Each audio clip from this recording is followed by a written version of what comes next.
এই মুহূর্তের সবচেয়ে বড় খবর, যে খবরের দিকে চোখ রাখবো, কার্যত আগাম কোনো পরিকল্পনা ছাড়াই কিন্তু চুপিসারে রায়গঞ্জ বিধানসভা উপনির্বাচনে মনোনয়ন জমা দিলেন বিজেপি প্রার্থী মানস ঘোষ। 21শে জুন মনোনয়ন জমা দেওয়ার শেষ দিন, কিন্তু কেন এমন চুপিসারে মনোনয়ন জমা দিলেন বিজেপি প্রার্থী তা নিয়ে কিন্তু জোর জল্পনা শুরু হয়েছে। ইতিমধ্যে যে খবরটি আপনাদের সামনে রেখেছি, কার্যত আগাম কোনো পরিকল্পনা ছাড়াই কিন্তু চুপিসারে রায়গঞ্জে কিন্তু বিধানসভা উপনির্বাচনে মনোনয়ন জমা দিলেন বিজেপি প্রার্থী মানস ঘোষ।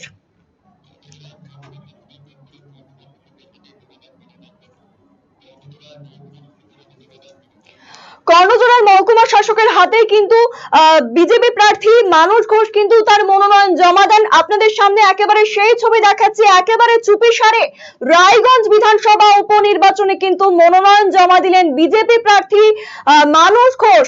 21শে জুন মনোনয়ন জমা দেওয়ার সেই দিন ছিল, কিন্তু এমন কেন দেখা দিল যে তিনি চুপিসারে মনোনয়ন জমা দিলেন বিজেপি প্রার্থী মানস ঘোষ, তা নিয়ে কিন্তু জোর জল্পনা শুরু হয়েছে রাজনৈতিক মহলে।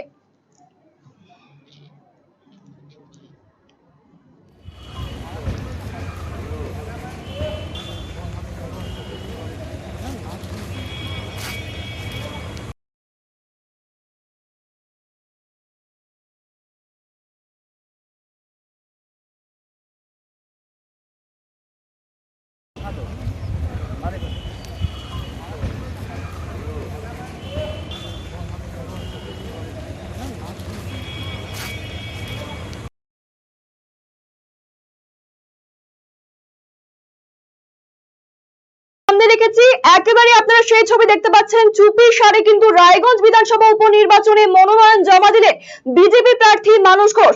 এই বিষয়ে আমরা বিস্তারিত জেনে নেব। আমাদের সাথে টেলিফোন লাইনে রয়েছে আমাদের আরসিটিভির চিফ রিপোর্টার শান্তনু চট্টোপাধ্যায়। শান্তনু দা, তোমার কাছে যে বিষয়টি জানতে চাইবো, যেখানে কংগ্রেস প্রার্থী মোহিত সেনগুপ্ত এবং তৃণমূল প্রার্থী কৃষ্ণ কল্যাণী যেখানে মিছিল করে সবাইকে জানিয়ে সকলের সামনে দিয়ে গিয়ে মনোনয়ন জমা দিলেন, আমরা সেই ছবি গতকালই দেখেছি আমাদের দর্শকদের। তবে এমন কেন হলো যে মানস ঘোষ অর্থাৎ বিজেপি প্রার্থী মানস ঘোষ এমন ভাবে চুপিসারে গিয়ে তার মনোনয়ন জমা দিলেন? দেখো নহবা, যে বিষয়টা মানে সত্যি কথা একেবারে পুরোটাই হাইলি সাসপিসিয়াস যদি বলতে চাও ফেলুদার ভাষায়, যে আগামীকাল রায়গঞ্জ বিধানসভার উপনির্বাচনে মনোনয়ন পত্র জমা দেবার শেষ দিন। গতকালই আমরা লক্ষ্য করেছি রায়গঞ্জের যিনি জোট প্রার্থী রয়েছেন মোহিত সেনগুপ্ত এবং তৃণমূল কংগ্রেস প্রার্থী কৃষ্ণ কল্যাণী, তারা নিজেদের যারা কর্মী সমর্থক দলীয় নেতৃত্ব তাদেরকে নিয়ে হয় বাইক র্যালি করে, না হয় পায়ে হেঁটে গিয়ে তারা কর্ণজোড়ায় মহকুমা শাসকের দপ্তরে তারা মনোনয়ন পত্র জমা দিয়েছেন। এবং সবচাইতে যেটা আশ্চর্যের বিষয় এই মুহূর্তে, যে কিছুক্ষণ আগে আমরা যে খবর পাচ্ছি এবং যে ছবি আমরা দেখাচ্ছি, যে রায়গঞ্জ বিধানসভার যে উপনির্বাচন, সেখানে বিজেপি প্রার্থী মানস ঘোষ তার হাতে গোনা 2-3 জন নেতৃত্বকে সঙ্গে নিয়ে কর্ণজোড়ায় পৌঁছে যান এবং সেখানে মহকুমা শাসকের দপ্তরে তিনি তার মনোনয়ন পত্র জমা দেন। এবং আজকে যে তিনি মনোনয়ন পত্র জমা দিয়েছেন সে বিষয়ে আমরা প্রায় নিশ্চিত, কারণ প্রশাসনিক একাধিক আধিকারিকদের সঙ্গে এবং সূত্র মারফত আমরা যেটা খবর পেয়েছি, যে তিনি আজকে তার যে বিজেপির যে তিনি প্রার্থী হিসাবে মনোনয়ন পত্র জমা দিয়েছেন।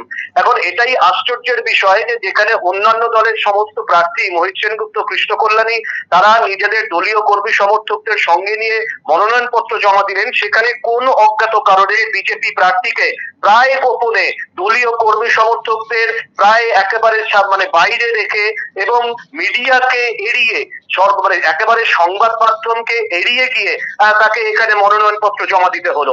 এমনটা তো মানে বিশেষ করে সংবাদ মাধ্যমকে এড়িয়ে যাওয়ার তো কোনো প্রশ্ন ছিল না, কারণ এর আগে লোকসভা নির্বাচনে প্রত্যেক প্রার্থী যখন মনোনয়ন পত্র জমা দিতে গিয়েছেন তখন সংবাদ মাধ্যমের প্রতিনিধিরা তাদের সঙ্গে ছিলেন, তাদের ছবি তোলা হয়েছে। তাহলে এত রাজধাক বা গোপনীয়তার কারণ কি বিজেপি প্রার্থীর মনোনয়ন পত্র জমা দেওয়াকে কেন্দ্র করে?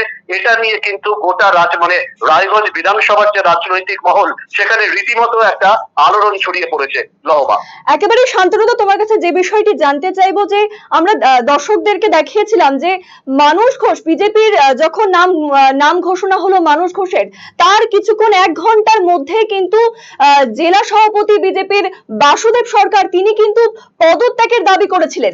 তবে কি এই বিষয়ে কি কোথাও জেলায় কি বিজেপির কি অন্তর্কলহ দেখা দিচ্ছে, সে কারণে কি এমন ভাবে মনোনয়ন জমা দেওয়ার এটাই কি কারণ?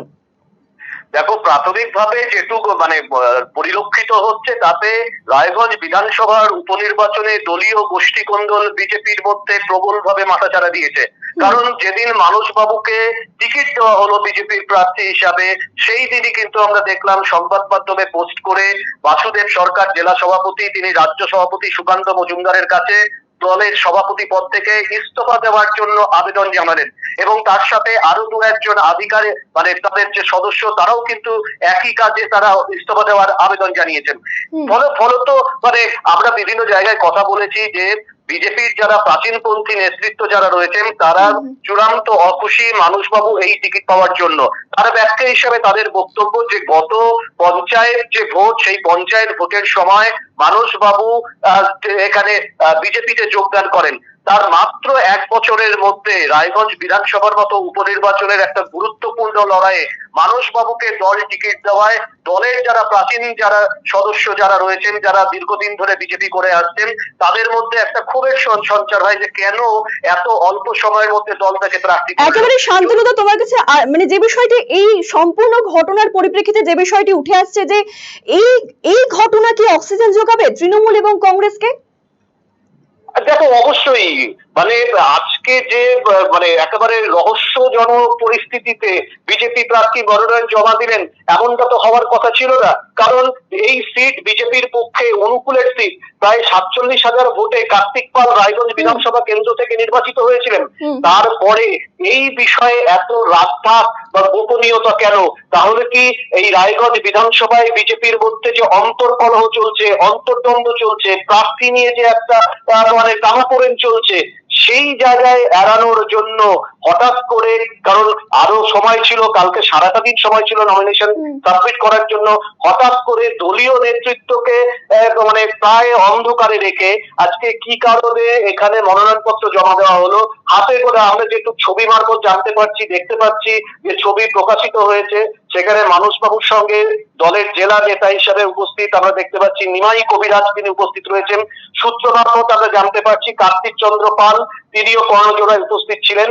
কিন্তু বাদবাকি এই যে একটা সাড়ম্বরে একটা মিছিল বা মিডিয়াকে সামনে রেখে মনোনয়নপত্র জমা দেওয়ার প্রক্রিয়া, এটা প্রতিটি নির্বাচনে প্রতিটি রাজনৈতিক দলের প্রার্থীরাই করে থাকেন। তাহলে রায়গঞ্জ বিধানসভা উপনির্বাচনে দুজন প্রার্থী যখন তাদের একেবারে নিজস্ব প্রক্রিয়ায় মনোনয়নপত্র জমা দিলেন, তখন কেন দলীয় কর্মী সমর্থক বা অন্যান্য নেতৃত্বকে সঙ্গে না নিয়ে মানসবাবু মনোনয়ন জমা দিলেন? এই ক্ষেত্রে কিন্তু দলীয় অন্তর্কলহের জায়গাটা আরো প্রকটিত হয়ে উঠছে একেবারে বিজেপির অন্দরমহলে। এবং রাজনৈতিক বিশ্লেষক যারা রয়েছেন তাদের অনুমান তারা করছেন যে সংখ্যাতত্ত্বের দিক থেকে লোকসভা নির্বাচনে মানুষ বিজেপি প্রার্থী এগিয়ে থাকলেও দলের এই অন্তর্কলহ কিন্তু চূড়ান্ত অস্বস্তিতে ফেলতে চলেছে বিজেপিকে। স্বাভাবিকভাবেই আজকে বিজেপির যেভাবে নমিনেশন এখানে পেশ করা হলো, তাতে করে কিন্তু বিরোধী পক্ষ তৃণমূল কংগ্রেস এবং জোটের যারা নেতৃত্ব রয়েছেন তারা সরাসরি আঙুল তুলছেন বিজেপির অন্তর্কলহের দিকে এবং এইভাবে মনোনয়নপত্র জমা দেওয়ার কারণে তারা তাদের যে বিরোধী পক্ষের রাজনৈতিক জমি যে পোক্ত হলো, এমনটাই দাবি করছেন তৃণমূল কংগ্রেস এবং জোট নেতৃত্ব। তবে মানসবাবু যেটা জানাচ্ছেন যে তার কিছু বিষয় রয়েছে, তার জন্ম তারিখ, তিথি, নক্ষত্র, এই আনুষঙ্গিক যে সমস্ত বিষয়, সেগুলো আজকের দিনের সঙ্গে ম্যাচ করে যাওয়ার জন্য তিনি আজকে কিছু কাগজপত্র জমা দিয়েছেন। আগামীকাল মিছিল করে তিনি আবার কর্ণজোড়ায় যাবেন। কিন্তু সূত্র মারফত আমরা যে খবর জানতে পারছি যে তিনি তার নির্ধারিত যে মনোনয়ন পত্র সেটা তিনি আজকে মহকুমা যিনি শাসক তার হাতে তুলে দিয়েছেন এবং সেই প্রাপ্তির কথাও কিন্তু প্রশাসন সূত্রে বা সূত্র মারফত আমরা জানতে পেরেছি যে আজকেই বিজেপি প্রার্থী হিসেবে মানসবাবু তার মনোনয়ন পত্র জমা দিয়েছেন নির্বাচন কমিশনের কাছে। লহমা, একেবারে শান্তনুদা, তোমার কাছে যে আরেকটি বিষয় জানতে চাইবো যে যেমনটা ছবিতে দেখা যাচ্ছে তিনি কিন্তু মনোনয়ন জমা দিয়েছিলেন এবং তার পরবর্তীতে তিনি কিন্তু দলের সকলের সঙ্গে দেখা করেছেন এবং এর পরিপ্রেক্ষিতে কি বোঝা যাচ্ছে তাদের মধ্যে অন্তর্কলহ কি কিছুটা হলেও কমছে? নিশ্চয়ই দেখো এখানে মানে গতকালই আবার বিজেপির যিনি জগন্নাথ চট্টোপাধ্যায় যিনি রাজ্য নেতা তিনি আবার বাসুদেব বাবুকে আবেদন জানিয়েছেন তিনি যাতে সভাপতির পদ উইথড্র না করেন এবং তিনি যাতে কাজ চালিয়ে যান। অর্থাৎ ভেতরে ভেতরে ড্যামেজ কন্ট্রোলের একটা চেষ্টা চলছে। বিজেপির উত্তরবঙ্গের যিনি দায়িত্বপ্রাপ্ত নেতা রয়েছেন, আমরা যেটুকু খবর গতকাল সন্ধ্যায় রায়গঞ্জের একটি জায়গায় একটা গোপন বৈঠক হয়, সেখানে বিজেপি নেতৃত্বের সঙ্গে সেখানে দলীয় প্রার্থী মানুষ ঘোষ সহ অন্যান্য নেতৃত্ব উপস্থিত ছিলেন, কিন্তু সেখানেও কিন্তু পরস্পরের মধ্যে একটা বাদানুবাদ একটা হয়। ফলে সমস্ত দিক বিচার করে অন্তত মনোনয়ন যাতে সঠিকভাবে দাখিল করা যায়, নতুন করে যাতে অন্য কোনো নির্দল প্রার্থী হিসেবে অন্য কেউ দাঁড়িয়ে দেওয়া যায়, এই কৌশলেই কিন্তু সম্ভবত মানুষবাবু আজকে তার মনোনয়নপত্র দাখিল করলেন মহকুমা শাসকের কাছে। লবণা, ধন্যবাদ শান্তনুদা আমাদের সঙ্গে থাকার জন্য। একেবারে যে বিষয়টি আপনাদের সামনে রেখেছি, আপনাদের সামনে যে ছবিটা রেখেছি, কার্যত আগাম কোনো কিন্তু পরিকল্পনা ছাড়াই কিন্তু চুপিসারে রায়গঞ্জ বিধানসভা উপনির্বাচনে মনোনয়ন জমা দিলেন বিজেপি প্রার্থী মানস ঘোষ। আপনাদের সামনে সেই ছবিটা রেখেছি। তিনি কিন্তু কর্ণজোড়া কিন্তু মহকুমা শাসকের দপ্তরে গিয়ে কিন্তু তিনি নিজে কিন্তু মনোনয়ন জমা দিয়েছেন এবং 21শে জুন মনোনয়ন জমা দেওয়ার শেষ দিন থাকা সত্ত্বেও তিনি কেন এমন চুপিসারে মনোনয়ন জমা দিলেন তা নিয়ে কিন্তু জোর জল্পনা শুরু হয়ে গিয়েছে ইতিমধ্যেই।